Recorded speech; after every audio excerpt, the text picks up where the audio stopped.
தேவனே நான் ஓமதண்டையில் இன்னும் நெருங்கி சேர்வதே என் ஆவல் பூமியில். 1 யோவான் 5:4.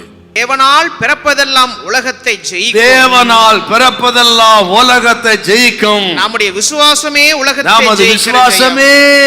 உலகத்தை ஜெயிக்கிற ஜெயம். அப்படின்னா இயேசுவை நாம் விசுவாசிக்கும் பொழுது அந்த விசுவாசத்தின் அடிப்படையில் எல்லாவற்றையும் ஜெயித்திருக்கிறோம், இனி ஜெயிக்க முடியும்.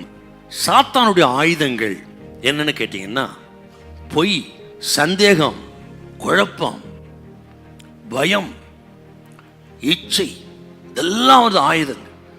குடும்பங்களில் என்னானாலும் சந்தேகத்துக்கு இடம் கொடுக்காதீங்க. சந்தேகம் வந்தா பொல்லாத பிசாசே போய் இயேசு நாமத்தில் சொல்லுங்க தைரியமா.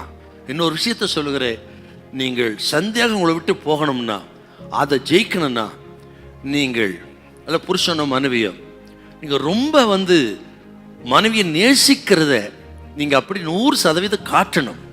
புருஷனை நேசிக்கிறத உங்க அன்பை நீங்கள் காண்பித்தால், அதை அவர் புரிந்து கொண்டால் சந்தேகம் ஓடியே போகும். பயம், குழப்பம், சந்தேகம், இப்படிப்பட்ட ஆயுதங்கள், அதை நாம் ஜெயிக்க பிறந்தவர்கள். முடியும்.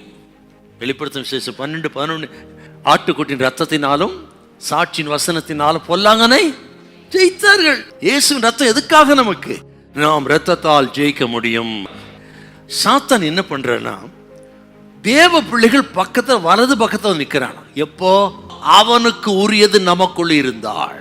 அதான் எபேசர் 4:25 வாசித்து பாருங்க. நீங்க என்னென்னலாம் பொய், கோபம், கசப்பு, வெறுப்பு, மூர்க்கம், துருச்சை, இது எல்லாம் இது இருந்தா அவன் கிளைம் பண்ணானா, இவன் என்னுடைய ஆளு.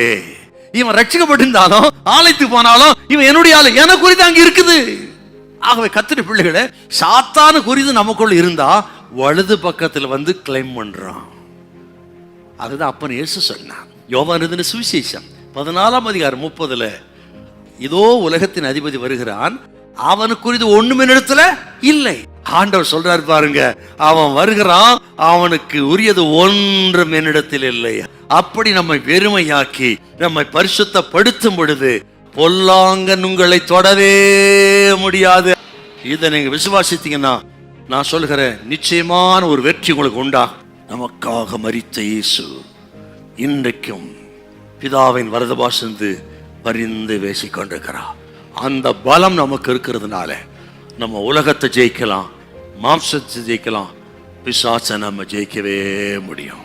ஹல்லேலூயா, ஹல்லேலூயா.